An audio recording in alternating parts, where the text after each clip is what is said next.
Glenn Beck on The West is in Serious Trouble. He was on a podcast called Free the People. I can't do all of this, but I want to show you a little bit of this just because I don't know. Maybe Glenn Beck and this dude are just battling to be the most ridiculously dressed hipsters, but holy smokes. Kibby on Liberty? Kibby on Liberty? Kibby. I'm going to go with Kibby on Liberty. Kibby Liberty. Dibbity. I'm a little freaked out by my country right now. I'm sorry, but cutting right to this dude is comedy.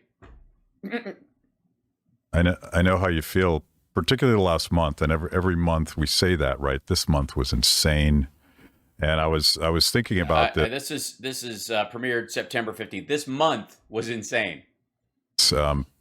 Terry told me just a couple days ago, you need to stop losing your temper, and I hadn't even noticed it. And I'm not someone that easily loses my temper, but we're all very afraid.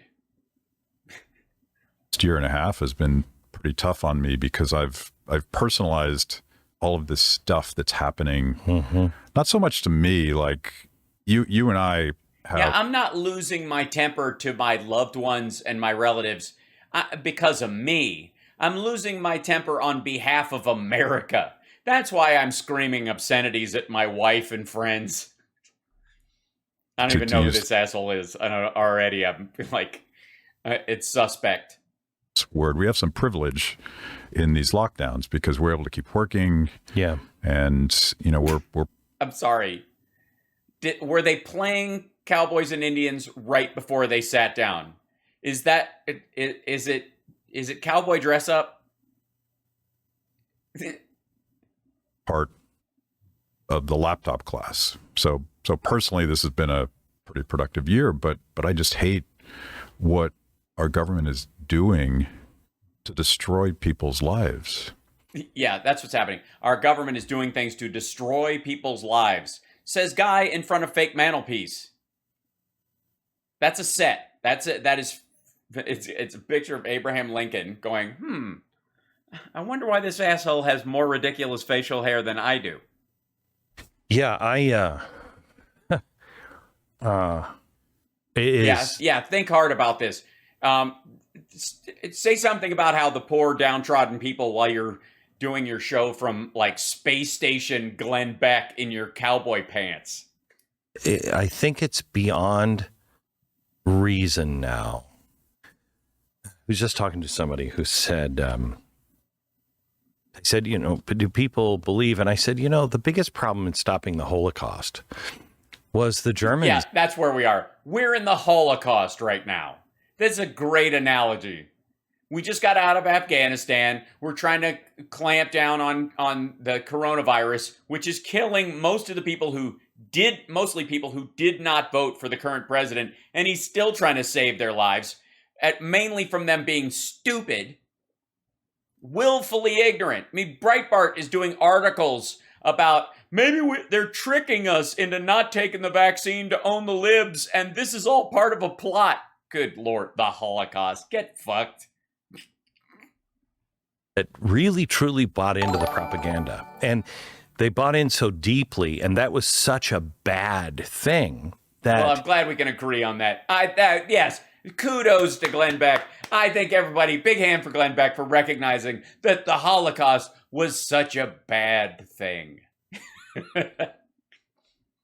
Once they bought into it, they were destined to continue to buy into it, no matter how bad it was, because... I see. Sort of like, I don't know, let me follow your analogy here. Let's say there was a group of people who, out of fealty to their political leader, decided that wearing masks and getting vaccinated, let's just say, I'm just pulling this out of my head, was a political stance, of the other side, and therefore they weren't going to do it to show that they not only weren't siding with their opposition, but also to show their fealty to their dear leader. And then once they done it, even though a variant came through and was killing their own kind, and all the people who taken the vaccine were surviving at a much higher rate, like off the charts. I mean, literally to the point of statistical noise. And yet they were so dug in, they couldn't start taking the vaccine because that would mean that the terrorists win. Something like that. And they couldn't admit the lie because then everything would come undone. Yeah. Yes. And ladies and gentlemen, I present to you Glenn Beck and his entire career. Also, there's nothing on that reel. I don't know what that old microphone is. Those jars contain nothing. These books have never been read. Those are flowers from World Market. This is one of the goofiest sets I've ever seen that wasn't on the Christian Broadcasting Network. And for those of us who are awake, and the term is woke. Glenn just admitted he's woke, by the way. You're woke. No, the mics aren't. I talked to Peter Boghossian today. I mean, he's on the left. He's wide awake too. For those of us who are woke, the term is woke. Awake and see what is happening. We are the people who are awoke. The door is closing on your ability to say, okay, wait a minute, what's happening? Yes, that's my big fear, is that your ability to say, okay, wait, what's happening is totally going to be taken away. Okay, wait, what's happening? Yes, now that after the president has said, please get a vaccine multiple times because the vaccine is wiping people out. Wait, hold on, what's happening? And it's a little terrifying because the excuse that, oh, they just have a different opinion, or no, this is happening, or no, they're just trying to save this, and oh my God, gibberish, fucking gibberish. Taking that out of context, you can see the deliberate destruction of freedom, of values, of people. Yes, they're just destruction of people. They're just blowing them up. And of the country. Yep. Every institution, everything is being... Everything's being destroyed. And by everything, he means all the shit that Trump tried to make in his own image that failed on its own before anybody even had a chance to fuck it up. Destroyed. And it's throughout the West. We're in trouble. Yeah. Yeah, sure. Yeah. Of course. What the hell? Feels like they found our Achilles heel. They being... Yes, we found your Achilles heel. If we suggest getting vaccinated against a disease that might kill you, you won't. And therefore, your Achilles heel is your adult fucking toddlers. That's your Achilles heel. This machine, they've tapped into our fear, and it's not just about the virus. I mean, it could be about... Yeah, absolutely not. It's your fear of everything. It's your fear of sideburns. It's a fear of not looking like a gunslinger with consumption.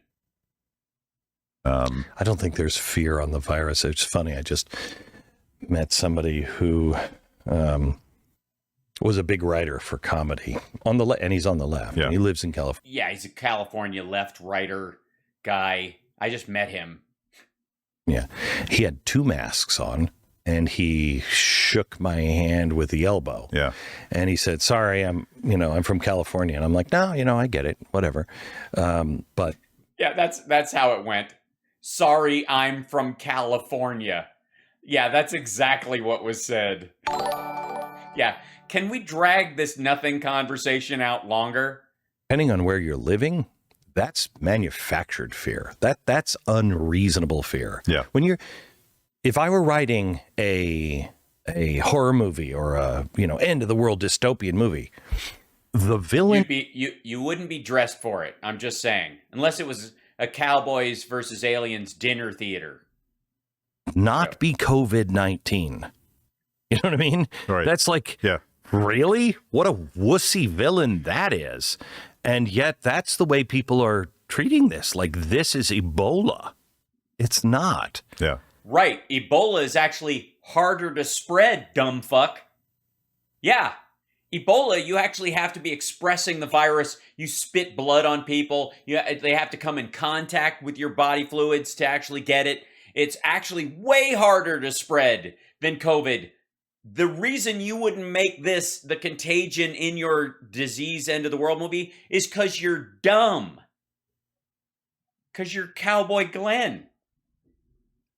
Well, they've whatever that is. Like I now agree with Michael Malice that we should call it the corporate press.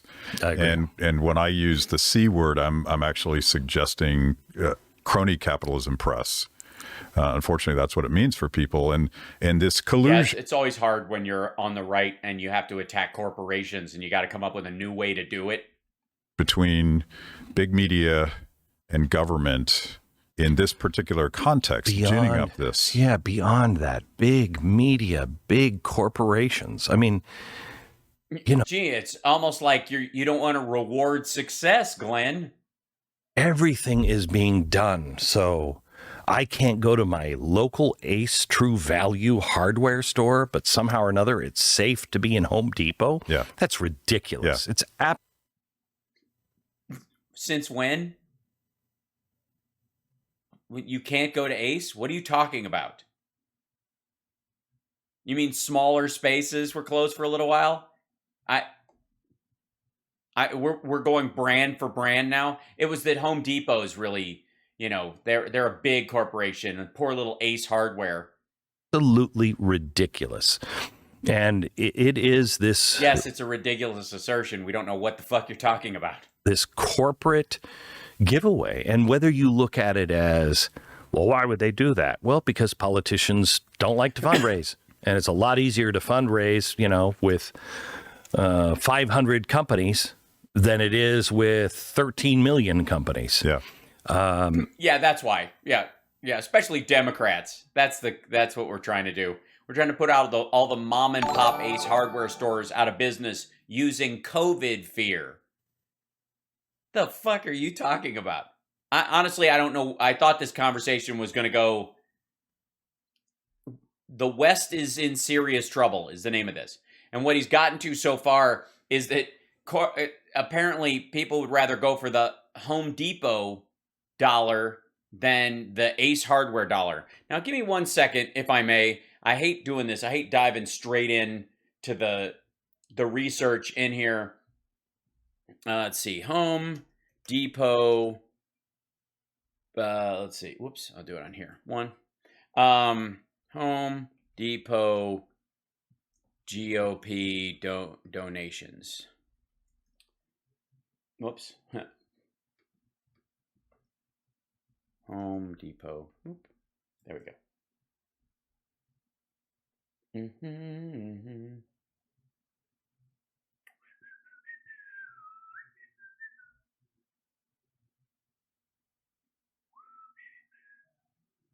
Home Depot facing my. Yeah, here you go. You mean like this stuff? You mean like what party would rather get all that money from Home Depot and Home Depot stays open? And by the way, this is, I think, in reference to stuff that happened last year. But you can't go to Ace. I don't know how Ace's president donated to Trump. But so this is his case, that they're trying to strangle Ace Hardware, but everybody can go to Home Depot because politicians would rather go to a few hands for, fundraise from companies like Home Depot than a bunch of Ace Hardware franchise owners or some shit. And this is why the West is in trouble. And, no matter the motivation, it's happening. And I've always mocked the Blade Runner of, he works for the corporation. Stop it. Yeah. We were wrong. We were dead wrong. And any conservative libertarian that says, well, it's their right as a private corporation. No. It's in collusion now. Yeah. They're not a private corporation. It is a public-private partnership. What do you mean? The pharmaceutical companies that Trump got on board with Operation Fart Steed? Hold on. Captain's log. Or that kind of public-private partnership? And that is not freedom. Yeah. Yeah, I get very frustrated with fellow libertarians that sort of fall into that, well, they're a private organization, they can do whatever they want. I mean... Yeah, but that's because they're real libertarians and you're a fake one or whatever. P.S. Libertarians are idiots and there is no libertarian political philosophy that functions in governance at all because you can't be... It's basically corporate anarchy. So, tough shit? I don't know. First of all, corporations are a government-created fiction, right? There's very legal... Yeah, legal. Yeah, and while we're at it, audit the Fed. Zeitgeist. How did these guys just completely flip? Protections... By the way, in all seriousness, like, whether governments have overreach and whether fascism involves the government and corporations working to put down workers worldwide, when those things actually happen, those can be serious things and need to be dealt with serious legislation and democratic policies. What these assholes are discussing is just fucking nonsense. I will not take it seriously. That come from incorporation, but we of all people understand public choice theory and the idea that corporations have always used government. Yes, totally. To screw over their enemies, and in this case, it is a real collusion because it's not unclear. It's not clear to me. I see that it's not unclear or clear. It's like, say you're a pharmaceutical company. I understand the attraction of getting the government to mandate that everybody consume your product. Sure, that's a pretty cool business model if you can have it, but especially if. And by the way, their government is not mandating that you take that product. It's mandating you take that product or you get tested every week. But please, tyranny, something, corporations, whatever. It also seems to flow the other way, where it's kind of political capture with one party government in Washington, D.C. You clearly saw that with, who was it, Pfizer, that the Sunday after the election came out and said, oh, by the way, we just discovered it was in my back pocket. Yeah. Come on. Yeah. Really? Yeah, that's a great description, Glenn. That's exactly how it went. Wasn't months of them, and they weren't directly involved with the development part of Operation Fart Steed, for the record. Captain's log. They were actually, for those of you that don't know, the Pfizer agreed to sell a certain amount and took money ahead of time, but had no input from the task force on their development of how they were going to go about making the vaccine. Johnson & Johnson and Moderna did, and they came even later. Pfizer was first. The ones that had the most interaction with Trump's task force came after Pfizer. Just so you know. So all the companies that were directly in contact with Trump's task force, and Operation Fart Steed, they discovered, they finished their trials and got through the ability to, present all their findings to the FDA so they could get emergency use declaration after Pfizer did. Pfizer was faster than anyone. No word on that. And then as soon as Biden is elected, they announce the discovery of a lifetime. Yeah. It's No, they had announced the discovery of it back in August, but it still took time. And even speeding it up, that was the fastest they could get it done. And even with that, it happened so fast that Trump's own followers won't take it, including this asshole and the guy he's talking to. Sickening. It's sickening because they are part of whatever it is and whatever their motivation. And I think there's a ton of motivation going on, but you are seeing the result of you're seeing the result of two guys using more words to say less than anyone I have ever seen. Now in power that believe the American experiment is over and the American power around the globe is over. Yeah. What are you, French now? And they're managing the decline. That's the best. They're managing the decline. Yeah. Is that what they're doing? They're managing the decline, are they? Is that what they're doing, Glenn? They're just managing the decline. Because, by the way, could Trump have done this technically at any time during his presidency? Shit, yeah, he could have. Why didn't he? I guess this is part of them managing our decline, I guess. So dumb. They're getting theirs. Well, it is. It seems like we've reached that tipping point. I'm always the optimist, and I'm going to explain to you why at some point. Good, I'd like to hear it. You and I have been part of at least several counter-revolutions. Yeah, we were counter-revolutionaries, and then we set up what we're doing. Then we were like, we don't like this anymore, so we were revolutionaries against our own counter-revolution, and then we counter-revolutioned against that counter-revolution. So basically, we're like human game. We're like two kids playing Pong with politics. Go all the way back to 1994. I was a young staffer working on Capitol Hill, and in 1993, the permanent. How's your suit against Dennis Hastert going? Conventional wisdom, everybody believed this, nobody doubted it, was that the Democrats would be in charge forever. And then 90. What?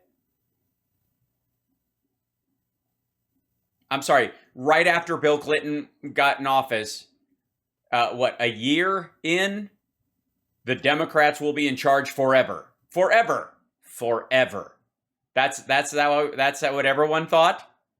So you basically only hang around with panic-stricken losers who navel gaze every time something doesn't go their way. All right, that explains a lot. 1994 came.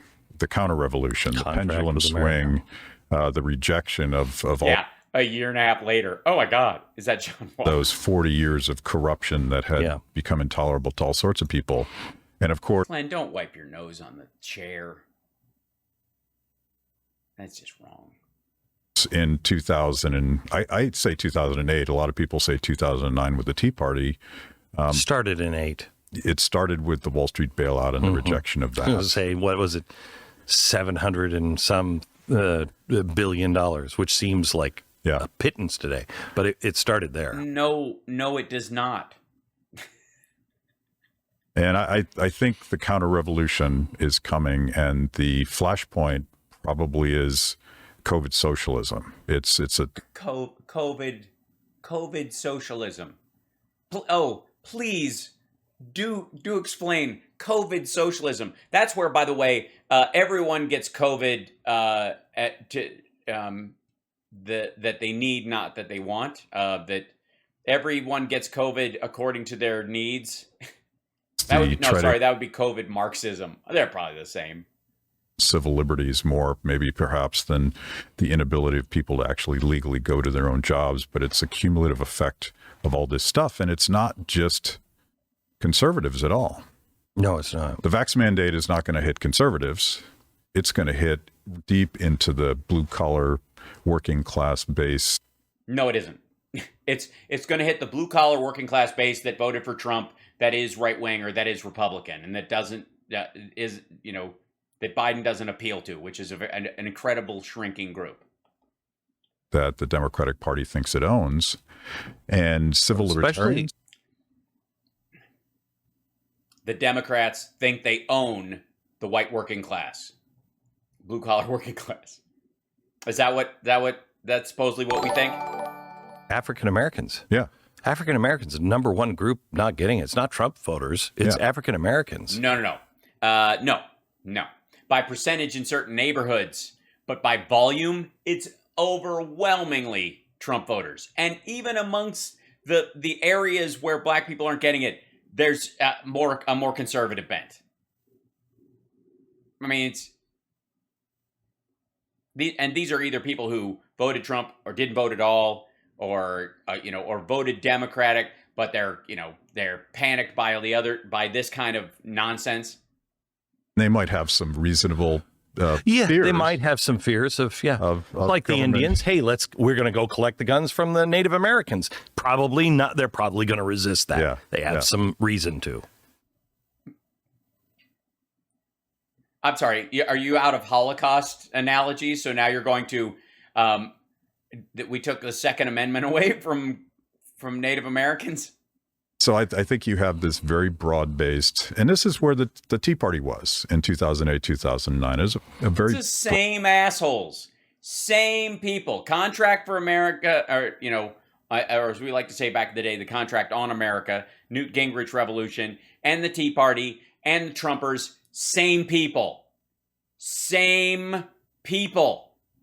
based bottom-up grassroots rejection of authoritarianism, and this could Of authoritarianism, what are you talking about? Trump was an authoritarian.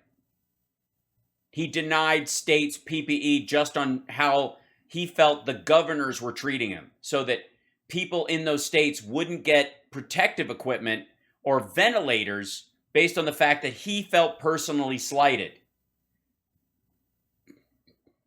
What are you talking about? What is that? Do they just blow past that? Is that how they survive? Is that how they keep from getting a brain cramp that makes them drop like scanners? be the catalyst for that. I'm hopeful that it is. It kind of has to be. We need pushback, and I see it happening in France, and I see it happening in Australia. Well, they were very bright with January 6th, and you and I have known this forever. Right. The minute anyone on the right strikes out, it's going to be a bloodbath because A bloodbath? One woman was shot because she was the first person through the glass, and they were still evacuating members of Congress in a large group of people saying, "Hang Mike Pence."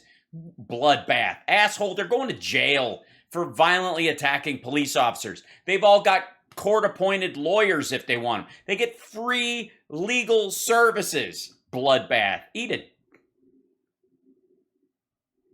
it's what the left wants and needs. Yeah. Yeah, that's what happens. All we have to do is all we do all day is sit back and wait for you guys to snap. It's like a domestic violence gaslighting thing. We just drive you to strike us and then call the police. What? And but to see what they've done with January 6th, and it's going to be a very, very tough needle to thread, because they're teaching us lessons just like we taught them. We're now almost 2 years from the 15 days to flatten the curve. Mm-hmm. We taught them a very important lesson. You can do this, and we'll be okay with it. I see. So if Trump taught us how to do the bare minimum to push back against this thing after ignoring it for months, when it obviously 2 months would have had a much bigger effect on it, that if somebody else was running things, they would have done a much tighter version of things early on, nipped it in the bud, and set up protections during the time when it was the worst, so that when we didn't have a vaccine, the death rate would have been way lower. As bad as it is now, it didn't have to be this bad. We could have, if we'd have focused, especially their areas they're talking about that their friends live in, had been more welcoming to lockdowns or more welcoming to masking up and stuff. The people who died before we had the vaccines did not have to die. Half of those people could have been saved. Clearly.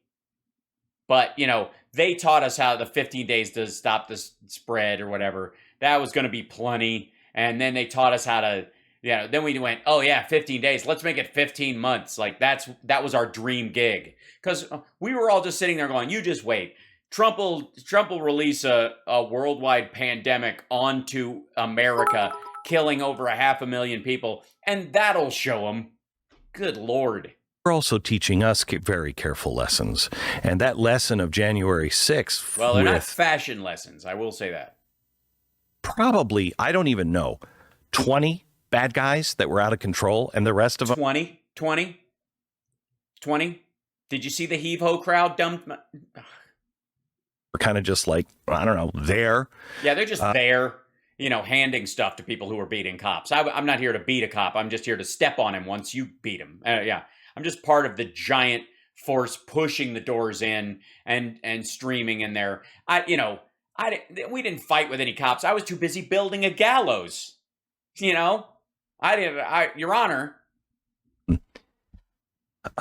They've taught us a lesson. Don't even come to Washington. Don't even come there if you want to march against us, because we will have everything about you. Yeah. We will open, like they haven't already. And I don't know why you're worried about it then. We will have don't come and march in the nation's capital of the most powerful country in the world because we will know everything about you when you schedule a march on Washington. Especially since the last one you did was a violent insurrection. They're teaching people you can't do it. Afghanistan is a great example. Is it? I'm getting tired of this already. I'm not going to do this whole thing. It's an hour long. I'll do another couple minutes. But have you ever seen two men just jibber jabber about bullshit, just using buzzwords to make each other feel good? This is like watching these two guys spoon feed each other mac and cheese and donuts. Think that you're right. Welcome to Salt and Fat with Glenn Beck and Doc Simpkin, or whatever Doc Kibbe. That these liberty things, especially from COVID, are an important catalyst. But I think the move like Afghanistan was bigger and could be bigger. And it's because, you know me, I've studied Bonhoeffer and Gandhi and Jesus and Abraham Lincoln and learned nothing. Anybody who has had these kind of Mein Kampf, yeah, sure, that were successful, Bonhoeffer being the exception. And of course, Bonhoeffer, I really spent a lot of time with. Where did he go wrong? He went wrong. He didn't go wrong. He was too late. The Judeo-Christian ethic, the love your neighbor, had gone away. Mm-hmm. Oh, you mean like the kind of feeling that would make you want to wear a mask when you knew there was a contagious disease going around that you might be asymptomatically carrying, just for, a short while, maybe 18 months or so that we could get a grip on it so you wouldn't accidentally kill someone just by saying hello? That kind of love your neighbor kind of thing that Christians would be, I guess, on board with right out of the gate. That's what's gone away. You're saying that went away. It was just too late. It was too late. And that's what we saw with Afghanistan. America recoiled from that because we still understand honor. What? And that was the biggest example of. What do you mean we still understand honor? Trump and Stephen Miller denied the special immigrant visa people the ability to sign up or kick them off the list for years leading up to the exit. He had no plan for getting them out. It was completely dishonorable. You are a clown. Dishonor any of us have ever seen in our lifetime. No. The dishonor would truly be the last 4 years where apparently there was a magic plan, but Trump didn't use it because, he didn't feel like it was going to be ugly and messy. And that was really eye-opening, I think, to a lot of people. No, it really wasn't. And like I said, we're out of Afghanistan. We're out. Vote Democrat, who are not leftists, but vote Democrat. Yeah. And they saw that and went, wait, we're doing what? Yeah. Yeah, you can't even say that. The door is closing on even being able to say, wait, what? We're doing what? Made no sense. Wait a minute. It makes no sense. We've been saying we were going to get out of Afghanistan for 15 years. We're actually going to do it? More they expose themselves with some core principles, being against real core principles. Oh, you mean like setting a date, let's say for an abstract May of next year, and doing nothing to prepare for that date as far as extracting people who had helped us and whose lives would be in danger once we left. Nothing? No? Just negotiate with the Taliban to get us out without getting shot at and as long as we're out by that date, but no plan whatsoever to get the special immigrant visa people out. No, that's that kind of thing. Is that the lesson we learned? That's the lesson you guys learned, right? That Trump set Stephen Miller and Donald Trump are your moral compass in this circumstance, and 13 service members had to pay with their lives because of the crush at the airport because this asshole thinks Trump and Stephen Miller were right to delay that process and overlap it with the normal removal of military and civilian personnel. We could have gotten 60,000 people out. We could have gotten everybody out last year during COVID. Everybody. Why didn't Trump do it? He had a perfect plan. It was a perfect plan. The better it will get for freedom. I've been having this debate on my show, and I don't know exactly where I stand on this. But well, it's good. I'm glad you've been having the debate, and you don't know where you stand. It's better to debate from a point of view that's where you're standing on sand on Jell-O. Nothing's better than a debate between two people who don't know where they stand on an idea. The shockingly incompetent withdrawal from Afghanistan, we shouldn't even call it withdrawal. It was a train wreck. Well, technically speaking, it was a withdrawal. We have withdrawn. We are no longer there. You could say that, for example, Trump's lack of a withdrawal, or the fact that he has admitted that his quote-unquote withdrawal that was supposed to happen on May 1st was actually not going to be a withdrawal and that we were going to stay forever, that would have been a train wreck. But obviously, the shocking thing to these guys is not that we have been in Afghanistan for 15 years past when we had completed any portion of the mission that we were there to do in the first place, but that in the last 4 years, we could have left at any time. Nothing changed. Nothing. It's just how much government sucks, or is it evil? It's evil. Is it stupid or evil? So I've learned a couple of things. First of all, if you wear a denim shirt and jeans like this, and you walk around in downtown Phoenix, people will say, "Hey, nice Canadian tuxedo." I've learned that. I've also learned that nothing hides a neck waddle like a cowboy scarf. And I have been willing to be on the bandwagon that Joe Biden doesn't know, oatmeal from pudding at this point. Yeah. But I don't believe that. How close are we to it? I mean, are we up close to the pudding? Maybe it's a parfait. Maybe it's sort of a mixture of things. Maybe it's not pudding. It's yogurt and oatmeal together or whatever, but it's got a little bit of vanilla pudding in there and it's mixed up the whole thing. Doesn't know oatmeal from pudding. This is by the way, ageism from the world's oldest 8-year-old. I think he is lucid enough to be calling some of the shots.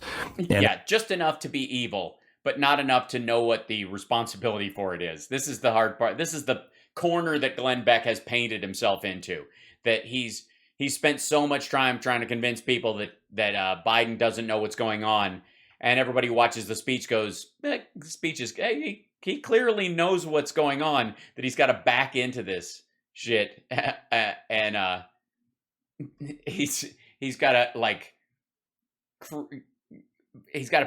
do both sides of that argument. He's a malevolent crime boss who's got his tentacles in everything, but he doesn't know oatmeal from pudding. That's the argument.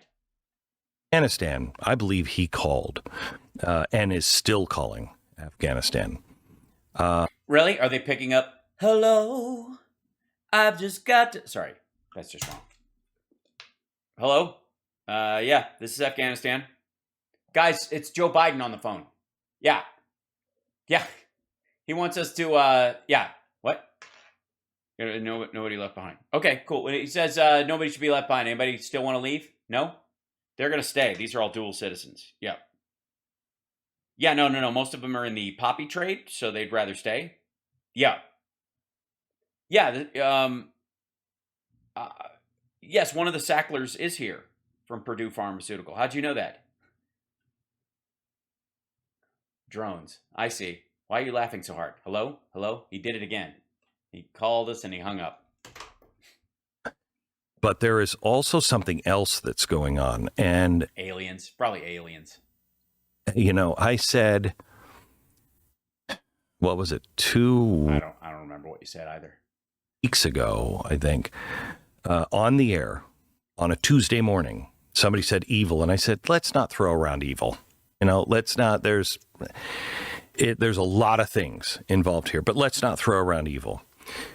By noon that day, I got a briefing, and Matt, there is no other way to define what's going on in Afghanistan other than evil. Yeah. I can tell you that there are political reasons, there are petty reasons, there are negotiation reasons, but the number one reason is flat out evil. So Biden's just like sitting in his seat going, oh, the dead and dying Afghans and Americans. Oh, I mean, yeah, it's difficult to get them out. And yeah, some of them don't have paperwork. And yeah, we're negotiating with some of them were sneaking out through the side. We can't say, but oh, evil. I've seen things that you people wouldn't believe. Attack ships on fire off the shoulder of Orion. I've seen sea beams glitter in the dark near the 10 Hauser gates. All these moments will be lost in time, like tears in rain.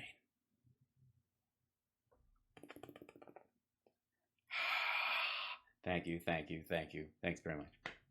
Hey, I not only said it was evil, I said it was evil, so as to say evil. This is what they're doing to our face. What is it that they're doing behind our back? Well, I wouldn't turn around too fast. You might throw something. I am willing to renounce my citizenship if this is who we are. And please do. Yes.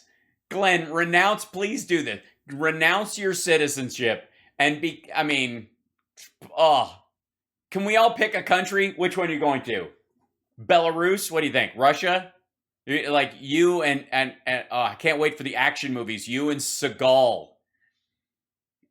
He plays Karate Man, and you're the dopey, B-grade Tom Arnold character. Yeah. Bye. Knock yourself the fuck out. Going to become. The things that I have seen are beyond imagination and beyond excuse. Yeah. By the way, nothing is beyond imagination unless you have a shitty imagination. Secondly, he hasn't seen any of that shit. And he's not saying what it is, by the way. What have you seen that is beyond imagination? What? That you tried to land planes while we were getting our planes out, and they couldn't divert security for your planes when we were getting our planes out, and then we have other strategies to get other people out, but you still wanted to land your planes, and your planes are actually not going to be checked when they leave to see if the people leaving are actually who you say they are, or if they're loaded with fucking poppies and we don't know. Like, those kind of things. Well, I always apply, whenever I look at something that the government has done that is shocking to all of my values and my understanding about how the world works. Oh, you mean like passing the Civil Rights Amendment and protecting voting rights for people, or the Violence Against Women Act, shit like that, you mean? Apply one of two filters to try to understand what's going on. So my Hayek filter, did they have a knowledge problem? Is central planning, even when it comes to nation building, so grossly incompetent that I mean, if only they had the skills it's taken to build this lovely set to recreate the government of Afghanistan. The results should have been predictable if you understood how government fails. Or is there sort of an incentive problem, and that gets into the power and the corruption? Here's another one, and I'll throw this out for you. Maybe two of you idiots can consider this for a second. Perhaps you consider the potential and what will happen, and not doing anything and what will happen. And in between the two of these things, you recognize that there are no good choices, and you just have to make a decision anyways, and no one's going to like it. Adult shit. instead of this artificial binary, which this asshole and Glenn Beck are somehow magically making up. There is a version of this where everything works out fine and we stay, and there's a version of everything works out fine and we leave. And why didn't we pick one of those two when neither one actually exists? The evil part. And it's always some combination of those two things. Government. No, it isn't. It is not. It is clearly not. Because there is absolutely nothing in this asshole's equation for shit happens. Life, human beings, an actually difficult circumstance. Floods, wars, terrorism. Get fucked. Government can't plan even if it wanted to, but if it could plan, the people with that much power are always going to be corrupted by competing agendas. No, they are not. No, they are not. That's just dumb. If no one has a competing agenda in a chaotic moment. What kind of zombie movie bullshit is this? No one has control of a house that is surrounded by zombies. So somebody's shitty plan, let's all go upstairs, let's all hide in the basement. These are not people trying to manipulate within the circumstance to come out better. They're just panicking and trying to survive, and they're having a huge disagreement over whether either side is tenable. Both have up and downside. Both are shitty. Both might fail miserably. But you have to make a decision. This asshole and Glenn are leaving that part out of the equation entirely. And you know why? Because they don't actually give a fuck. I'm done with these guys. This is as much as I can stomach. This thing goes on for an hour, and we've watched 16 minutes of this, and it's nothing. It is genuinely nothing. Piss off.